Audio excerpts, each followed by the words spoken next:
Alright guys, here's my 1979 Toyota Hilux that I just picked up for $300. The back half of this truck was burnt, so I'm gonna have to rebuild all of this harness or buy a new one of the two. As you can see, it's pretty bad. I actually separated it myself so I could figure out kind of what was going on. I'm gonna replace all the rear suspension. All the bushings were burnt, so I'm going to start taking the shocks and shit off here. I got leaf springs, new shocks. I got another third member I can put in here. I took the fuel pump out because that shit's melted, so we're going to replace that. And I got to replace the fuel lines.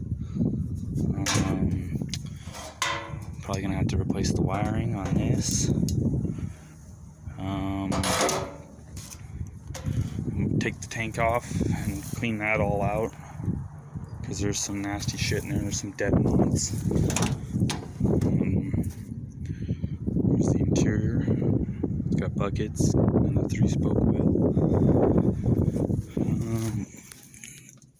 There's also a tack on this, so this might have been an SR5 truck.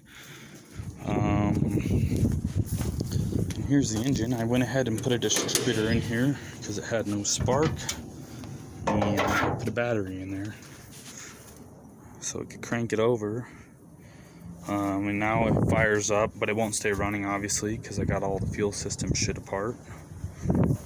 Replaced the filter, but we're gonna have to do the rest of the lines and stuff, so that hasn't even had fuel through it.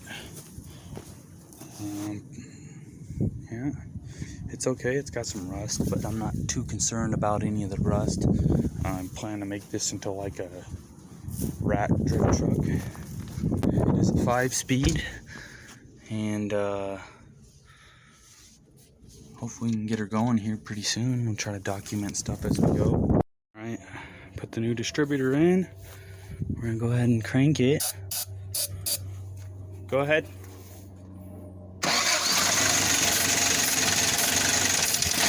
Alright guys, well, thanks for watching.